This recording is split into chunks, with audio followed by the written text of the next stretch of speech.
Purple Takeover bersama gue Cynthia Tengens dan juga Bang Awe, dan kita juga masih di Nomad Adventure Mall Galeria lantai 2 Yogyakarta. Nah Bang Awe, lanjut lagi nih pertanyaan berikutnya. Kalau Bang Awe sendiri selama menjalani Samawa Adventure ini kan ada program-program yang dijalankan tuh. Bisa dijelasin nggak sih programnya apa aja? Oke, kalau program Samawa Adventure cuman satu sih sebetulnya. Cuman di dalam satu itu memang ada subnya gitu. Ada subnya. Ada subnya lagi. Kalau sama Avenger sendiri sekarang lo itu lebih cenderung ke YouTube ke konten kreator YouTube segala macam. Cuman memang sekarang lagi ada kegiatan ekspedisi 30 gunung 30 jus gitu. Nah, apa itu? Nah, jadi ekspedisi 30 gunung 30 jus itu ekspedisi yang melakukan hatam Quran. Jadi hatamnya belum menghafal tapi masih dari sisi membaca. Membaca dan mengaji dan mengkaji dari Al-Quran itu sendiri. Per juz dilakukan pembacaan di satu gunung.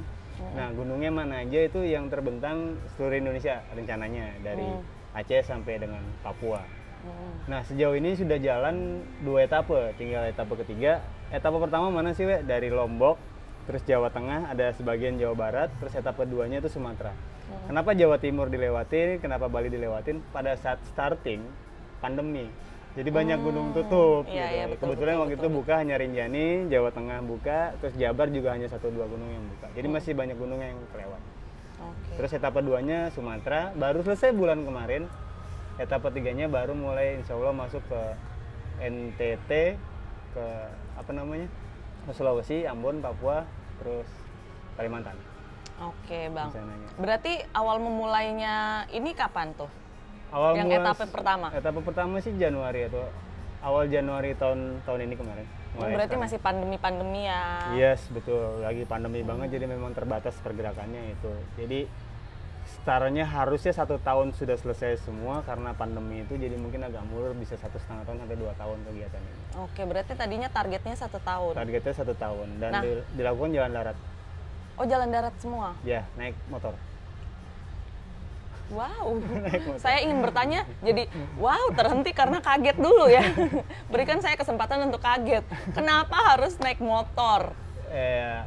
Kenapa motor? Karena mungkin lebih murah ya pertama gitu kan, lebih murah. Terus kalau motor itu kita lebih fleksibel kalau misalkan mau menjangkau daerah-daerah yang lebih terpencil. Iya sih, betul lebih ya. Ke pelosok-pelosok itu lebih satset kalau gitu kita ya? naik pesawat mungkin, naik bis mungkin, kita sampai lokasi tertentu, sampai terminal, dan dari situ kita bingung lagi mau kemana. Nyambung lagi, harus nyewa atau minjem atau jadi costnya jadi lebih tinggi lagi kan. Kalau bawa motor sendiri kan jadi lebih lincah lah gitu. Oke, berarti yang target kedepannya nih gunung apa aja dan di mana aja? Target sih kalau misalkan masuk kan Bali dulu rencananya, Jatim dulu rencananya. Jatim dulu tuh ada 2 gunung yang jadi target, jadi Argopuro sama Raung. Terus masuk ke ikut dong ke Raung, nanti habis ini kita bahas di belakang layar.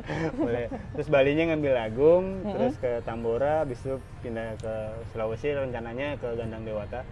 Gandang Dewata sama Bawah Karaeng, mungkin kalau Latimojong bonusan lah gitu kan. Terus Binaya, terus kalau dapat izin atau ada rezeki lah ke Papua, pengen ke Trikora. Pengen ke Trikora, dari Trikora baru pindah ke Kalimantan untuk bisa ke Bukit Raya. Gitu. Berarti dari ujung dulu baru balik lagi ke Kalimantan tuh ya, menariknya. Oke, Bang Awe, untuk perjalanan ini kan pastinya panjang, kemudian nggak mudah, apalagi pakai motor, kemudian masuk ke sana kemari, kemudian naik gunung, turun gunung. Persiapannya apa aja sih Bang? Dan persiapannya tuh udah dari kapan sebenarnya? Kalau persiapan itu nulis merencanakan kegiatan ini dari tahun 2016. 2016, cuman 2019 itu sempat mau jalan dengan sebuah tim yang sangat besar. Dengan jumlah anggaran yang gila-gilaan gitu kan. Akhirnya karena pandemi juga cancel semua, batal semua, dan akhirnya gue coba memikirkan bagaimana dengan dana yang lebih sangat minim akhirnya tetap bisa jalan kegiatan ini. Akhirnya gue pilih jalan sendiri dan gue naik motor. Jadi mendokumentasikan, melakukan kegiatan sosial, pembangunan, renovasi musola, madrasah dilakukan sendiri juga di jalan. Semuanya sendiri tuh? Semua sendiri, dengan hanya bantuan ya orang-orang sekitar, warga sekitar, mungkin 1-2 orang. Mungkin marbotnya, mungkin ya RT situ. Oke. Bang Awe, boleh diceritakan sedikit nggak sampai sekarang kan progresnya sudah lumayan nih walaupun masih banyak tempat-tempat tujuan. Betul. Dari perjalanan yang sudah dilakukan ataupun yang akan dilakukan dalam perencanaannya, apa sih pengalaman yang paling menarik atau paling buruk atau paling baik? Oke. Bicara yang paling buruk dulu kali ya. Boleh. Bicara yang paling buruk. Kalau kisaran Bali Jawa itu mungkin tidak mengalami hal sesuatu yang buruk ya. Semuanya standar-standar aja. Cuman kalau begitu pas masuk Sumatera, jalan darat itu kayak lebih, lu tuh gila, lu mau ngorbanin nyawa atau apalah gitu. Karena kondisi jalur ekspedisi perjalanan ke sana untuk menggunakan sepeda motor itu risiko begal, rampok itu bisa jadi perbincangan yang nggak pernah lepas setiap hari. Ya, betul. Pada saat kita masuk satu daerah, yang diingetin itu bukan hati-hati naik gunung, tapi hati-hati banyak begal, hati-hati banyak rampok. Bahkan pernah kejadian satu kali di daerah Bengkulu itu memang dikejar begal dan lihat spion motor tuh mereka sudah ngeluarin senjata api. Waduh. Dan itu dikejar, bener-bener kejar-kejaran sekitar nggak nyampe 10 menit ya, 5-7 menitan lah dikejar-kejar sama mereka. Akhirnya selamatnya gimana? Selamatnya masuk ke daerah udah perbatasan dari Bengkulu masuk ke Sumsel, ke Lubuk Linggau. Selamat di situ, terus pernah ngalamin blok mesin pecah juga, cuman di daerah terawan jalur Sumatera dan memang daerah paling rawan, nama daerahnya Rupit. Gue sebut nggak apa-apa ya. Cuman itu sampai teman-teman dari Lubuk Linggau tuh nelpon, pokoknya lo nggak boleh bergerak, lo harus stay di situ, lo harus tinggal di situ. Gue bilang nggak bisa karena 2 hari lagi Idul Adha dan banyak titipan dari subscriber yang titip untuk kurban di daerah Jambi. Dan gue harus ke Jambi gitu. Nah, sedangkan gue harus ditahan lagi karena sudah mau maghrib lewat situ, karena lepas maghrib nggak boleh lewat situ. Resiko meninggalnya itu tinggi, berarti resiko rampoknya tinggi. Cuman karena ini harus ada yang disampaikan, tetap jalan. Ngizinin mereka jalan tapi ada syarat. Harus buka helm, buka jaket, buka sarung tangan. Biar apa tuh? Biar dikira orang situ. Itu. Jadi gua begitu tipsnya ternyata ya. Jadi buka helm, buka sarung tangan, buka jaket, masukin ke box motor, dan gua ngebut 1,5 jam itu ya hutan sawit segala macam, perkampungan dengan posisi yang jantung dagdug takut kenapa-napa lah. Wow, berarti memang ada trik dan tipsnya ya. Betul, itu masih daerah Sumsel ya. Kalau pura-pura jadi warlock tuh. Kalau udah masuk Aceh, resikonya malah binatang buas sih. Karena kita melintasi jalur hutan-hutan lindung gitu. Iya. Sempet sekali ngalamin, pernah rasa takutnya telat. Pernah remblong di kawasan Melaboh, itu sebelum masuk Melaboh tuh di Kota Cane, daerah Blangkejaran, Gayo Luas. Dari remblong berhenti sebentar, nah berhenti 40 menit sampai 1 jam tuh nggak ada orang lewat. Nggak ada mobil lewat, nggak ada motor lewat. Jadi cuman gue berdua-duaan aja. Sampai rem udah terisi lagi, gue coba jalan baru dapet 100 meter tuh ada plang tulisan besar dilarang berhenti di sini. Cuman sebelahnya ada tulisan kawasan perlintasan binatang buas gitu kan. Jadi memang tempat harimau apa yang lewat situ. Agak serem tuh ya. Iya, hal kayak gitu ya. Lama nah, itu yang menyeramkan. Kalau yang menyenangkan adalah gue bisa menjalankan apa yang gue suka gitu kan, naik gunung. Kalau yang membuat gue bahagia itu gue bisa bantu orang di sana. Artinya pada saat gue singgah di satu musola, gue sholat atau ini musolanya kotor. Waktu itu nggak punya uang, pengen bantu tapi nggak punya uang. Ya akhirnya gue izin, Pak boleh nggak saya ngepel atau nyuci karpet atau nyuci sajadahnya. Diizinin sama mereka ya. Akhirnya gue stay 2 hari. Gue keluarin semua karpet sama sajadahnya, gue cuci, gue jemur sampai kering 2 hari, gue pasang, gue cabut. Sampai akhirnya ada madrasah yang ini TK konvensional, depannya madrasah. TK-nya bagus, madrasahnya kotor. Pengen ngecat, pas waktu itu ada rezeki gitu, beli cat. Akhirnya gue ngecat kan. Setelah gue cat, anak-anak yang biasa ngaji di madrasah kurang semangat, akhirnya mereka jadi semangat karena madrasahnya kelihatan baru, bersih gitu.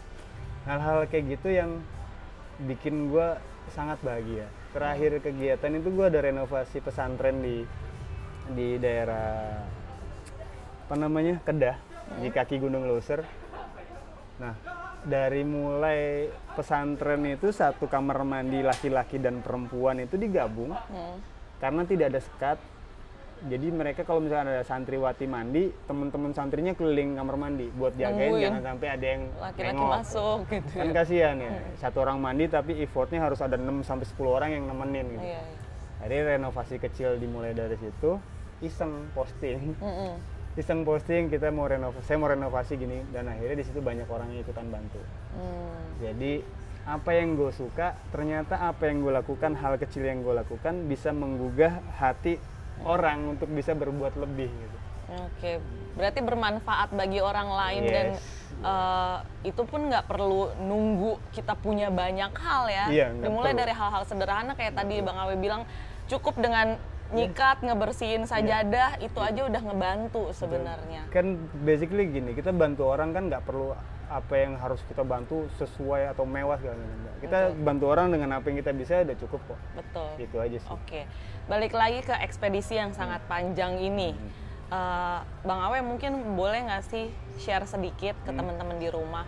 Misalkan mereka ingin melakukan ekspedisi, hal-hal basic apa, hal-hal standar apa deh yang minimal harus banget dipenuhi, persiapannya kah, atau riset kah, atau apa? Ya betul, riset pasti ya, riset pasti. Tujuan destinasi apa yang mau dituju harus didata dulu, di riset dulu, terus cari tahu jalur menuju ke sana seperti apa gitu, resiko yang bakal ditemuin seperti apa, seminor-minor mungkin, sekecil mungkin itu resikonya apa kita harus tahu. Jadi setidaknya kita udah prepare lah. Ya. Jaga-jaga nih, jaga-jaga. Terus kalau masalah di jalan orang berpikir ngitung logistik gitu kan, makannya harus berapa kali, terus beli bensinnya gimana, tidurnya di mana, hal kayak gitu harus benar-benar dipersiapkan dan kalau bisa dikasih spare. Walaupun pada saat pelaksanaannya kita bisa aja tidur di masjid, tidur di pom bensin, tidur di rumah teman, itu bisa. Cuma kan jadinya costnya jadi lebih rendah kan. Tapi tetap nggak boleh kita menghitung atau mengawali sebuah kegiatan itu dengan nanti di sana kita nggak bayar hotel, kita tidur di rumah teman aja, jadi uang hotelnya dihapus, itu nggak boleh. Karena kita nggak pernah tahu yang terjadi di jalan. Betul, apa yang terjadi nanti ya. Yes. Jangan sampai kita jalan tapi malah nyusahin orang lain, kan repot kan. Berarti persiapannya harus sangat maksimal, matang. Fisik, apalagi fisik ya. Iya, fisik juga ya, mental juga. Betul. Oke, persiapannya harus matang supaya nanti ke depannya kalau misalkan menjalani ekspedisi itu ada hal-hal yang dirasa kurang, udah bisa dilengkapi langsung. Betul. Ya. Oke Bang, kalau dalam menjalani selama ini, kendala yang terjadi tuh apa saja sih Bang? Selain tadi misalkan jalan ke daerah-daerah yang lewatin jalur berbahaya, kira-kira ada kendala-kendala apa lagi Bang? Kendala tuh resiko kayak model kecelakaan ya. Kecelakaan hampir meninggal 2-3 kali gitu kan, sampai ke hampir meninggal kok, near-death experience-nya kok sampai 2-3 kali, itu apa saja yang kan terjadi hampir tuh Bang? Tabrakan adu banteng sama mobil hampir, terus di gunung dalam kegiatan melakukan pendakian gunung itu ya kita jatuh bahkan nyasar, itu berkali-kali gitu, karena gunung yang dipilih juga atau gunung yang pas kita daki pas banget itu gunung yang jarang didaki sama orang, jalurnya masih banyak jalur perawannya, ya di jalan resiko di jalan gampang tabrakan atau resiko tabrakannya sangat tinggi karena jalur sana mobil hampir nggak ada yang pelan, ngebut semua, karena kalau mereka pelan resiko dibegal juga mereka ada. Jadi ya hal kayak gitu, yang benar-benar di luar nalar kita. Dan yang masalah terbesar adalah pada saat terjadi kecelakaan, dan saat itu gue bener-bener nggak ada persiapan untuk ini gimana kalau gue kecelakaan nih, habisnya sekian banyak, dan gue harus mengeluarkan budget sebesar itu tanpa ada persiapan. Itu kemarin ada kesalahan yang gue miss di situ, karena gue nggak ada persiapan. Kalau motor gue hancur, gimana nih? Nah itu nggak ada. Bahkan kayak model blok mesin pecah gitu kan, nggak ada. Oke, Bang. Kalau dari Bang Awe sendiri menjalani ekspedisi ini, tadi kan itu kendala-kendala yang sangat tidak diharapkan ya. Betul. Tapi ada nggak sih kendala-kendala dari warga lokal misalkan? Kita pengen ngebantu kok sebenarnya di sini, tapi kok ada sedikit aja kendala dari warga lokal, misalkan ini siapa atau apa gitu. Kalau itu sih hampir nggak ada, semuanya support. Cuman mungkin gini ya, kecurigaan, tendensinya gini, kecurigaan ini orang tujuannya apa? Itu sih. Dari parpol atau apa nih gitu. Lebih banyak ke situ. Lebih banyak arah parpol. Ini mau nyalek atau apa? Padahal sih buru-buru nyalek kan itu. Yang penting kan penjelasan di awal sih, penjelasan di awal bahwa saya ini lagi ada kegiatannya ini, jalannya ini, nggak ada maksud apa-apa gini. Dan alhamdulillah mereka welcome dan membantu. Artinya langsung pada saat kegiatan pembersihan atau renovasi kecil itu mereka bantu. Ikut serta untuk kerja. Oke, Bang Awe, aku mau nanya soal ini nih. Biasanya kan banyak, nggak banyak sih, mungkin masih ada beberapa orang di daerah-daerah tertentu yang misalkan mereka tuh masih suka buang sampah sembarangan. Ini wilayah gue, hutan-hutan gue babat sembarangan. Hal-hal kayak gitu kan nggak banyak, tapi memang masih ada. Banyak. Oh banyak, padahal gue udah bilang nggak banyak gitu. Nggak bisa, gue harus bilang banyak. Oke, intinya ada lah, terjadi. Kita nggak menutup mata bahwa itu terjadi. Betul. Nah, kalau dari Bang Awe sendiri jalan ke sana kemari sempat nggak sih menemukan yang kayak gitu? Dan pendekatan apa sih yang Bang Awe lakukan misalkan untuk membantu? Karena kebanyakan juga mereka dianggap tidak peduli ataupun tidak mengerti. Sebenarnya gue harus menjaga nih lingkungan gue supaya nanti gue ke depannya anak cucu gue bisa menikmati ini gitu. Kalau dari Bang Awe pernah ketemu nggak yang kayak gitu? Yang gue bilang tadi banyak. Banyak. Jadi sebetulnya bukan mereka tidak mengerti, bukan mereka tidak peduli, tapi mereka tuh kayak menganggap apa yang mereka buang itu kecil. Tidak sebanding dengan besarnya gunung yang mereka daki. Misalkan gini contoh, puntung rokok aja lah, kan kecil ya, puntung rokok itu satu kecil, mereka buang. Kalau misalkan kita tegur, Mas puntung rokoknya, ya puntung rokok cuman segitu kan nggak akan kelihatan.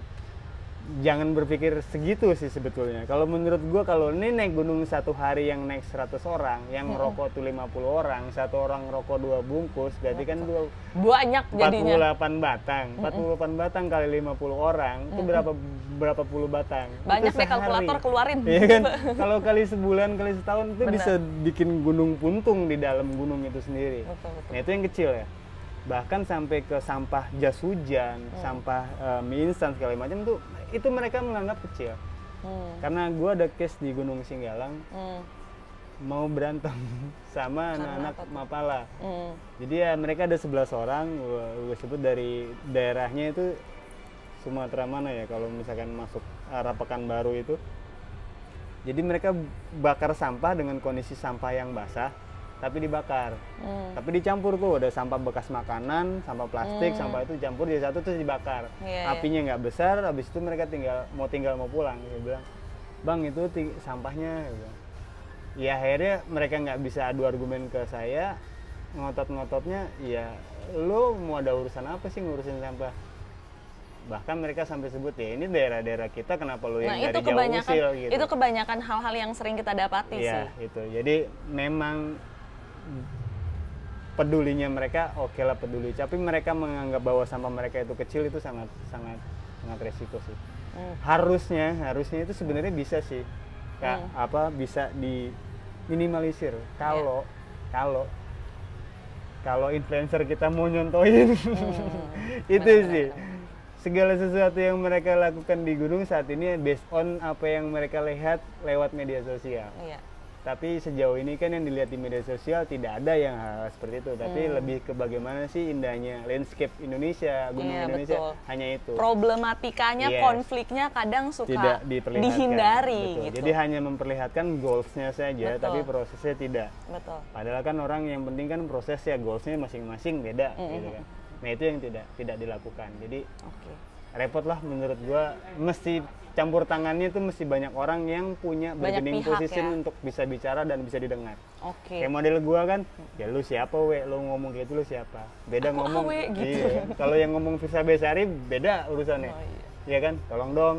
Atau dia memberikan contoh, ini contoh aja ya, akan beda impactnya dibanding si Awe yang ngomong. Atau Bapak Menteri yang ngomong akan juga beda impactnya dengan Firsa Besari yang ngomong. Gitu. Bang Firsa tolong dilirik Bang ya, Firsa, nanti tolong dilirik kita tag ya, dibantu gitu kan. Jadi itu sih. Jadi apa yang, jadi kayak imam lah, gue kiblatnya ikutin si A. Apa yang A lakukan, gue lakukan. Benar. Nah harusnya momen itu yang dimanfaatkan. Sama edukasi dari nol, dari kecil, dari bawah ini.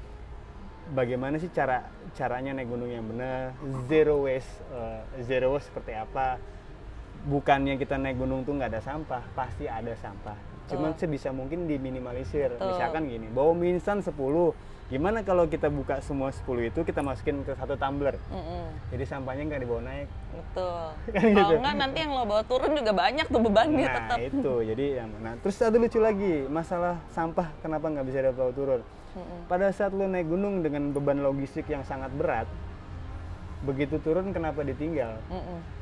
Ada juga yang dibawa tapi digantung-gantungin, kan lucu. Padahal mah naik dengan kondisi yang full pack muat, Iya, tapi turun dengan kondisi yang lebih kecil nggak muat. Betul. Berarti kan salah di manajemen packagingnya. Oke, Bang Awe, kalau menurut Bang Awe sendiri, apa aja sih yang harus dilakukan? Misalkan banyak sekali ya sekarang gunung-gunung wisata. Nah, masyarakat sekitarnya tuh bisa memberikan kontribusi apa sih untuk gunung ini tidak hanya menjadi tempat wisata, Betul. tapi walaupun tetap menjadi tempat wisata, tapi tetap terjaga. Betul. Kontribusi apa sih yang bisa dilakukan oleh masyarakat sekitar kaki gunung ini misalkan? Iya, harus dilurusin lagi. Jadi tidak memanfaatkan ini semata-mata hanya untuk kepentingan ekonomi. Kalau pada saat yang dijanjikan atau yang muncul akibat aktivitas pariwisata di situ adalah uang, itu yang dikejar. Nah, pada saat itu sudah sangat menjanjikan tanpa ada kontrol dan rule atau aturan, ya akan terus apa yang terjadi kayak gitu. Akhirnya yang harusnya kuota, misalkan Kak, bicara kuota ya, 300 orang yang naik gunung, tapi semua warga di situ boleh menyalokan gitu. Boleh nyalo, udah kuota full, lewat gua aman lah gitu. Iya bener, banyak sih kejadian kayak gitu. Ya kita nggak tutup mata tutup telinga lah ya Kak. Semua gunung hampir tenang, kayak gue gitu. warlock gitu, ibarat kata aman gitu ya, Nah, aman. karena apa Kak? Karena uang, karena kebutuhan. Dari atasnya pun tidak tegas, bahkan dari atasnya pun memfasilitasi dengan membuat oke, kita bikinin koperasi gitu kan. Jadi memang benar-benar memfasilitasi. Susah sih kita bicara ngomongin hal kayak gini, jadi kayak mana telur sama ayam mana duluan. Jadi salah-salahan. Kalau mau, ada sebetulnya satu gunung yang bisa menjadi contoh baik. Apa tuh? Semeru. Itu bisa menjadi contoh yang baik karena warganya benar-benar paham, warganya benar-benar menjaga apa yang harusnya terjadi di sana, tidak serta-merta hanya uang saja yang dilihat. Bahkan ranger-rangernya pun seperti itu, tidak ada istilah gue orang dalam, lo kenal orang dalam, tidak ada. Semuanya diperlakukan sama, itu enak banget. Pada saat mereka sudah bilang A adalah A, B adalah B, di situ aman. Oke. Berarti regulasi dibuat dan harus untuk dijalankan ya. Betul. Bukan hanya dibuat untuk jadi pajangan aja. Iya, tapi tetaplah kita semua ngomong kayak aspek gini juga tetap harus mengikuti ya sebenarnya. Kalau misalkan mau ada perubahan pun ya dari orang tertinggi atau dari pemerintahan yang berwenang harus mencarikan dulu solusinya. Misalkan sejauh ini daerah situ penghasilan utamanya adalah itu gitu kan. Kalau itu mau dibuang berarti kan harus dipikirin dulu pendapatan pengganti dari substitusinya apa nih? Penggantinya apa. Betul. Jadi jangan serta-merta ini ditutup tapi mereka dibiarin nganggur dan lapar kan repot. Nggak ada yang mau juga Kak. Benar-benar. Gitu sih. Berarti banyak aspek lagi sih yang harus kita bahas kalau soal itu ya.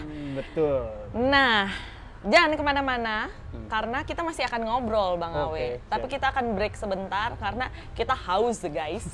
Jadi kita akan break sebentar. Terus saksikan Outdoor Pro Takeover.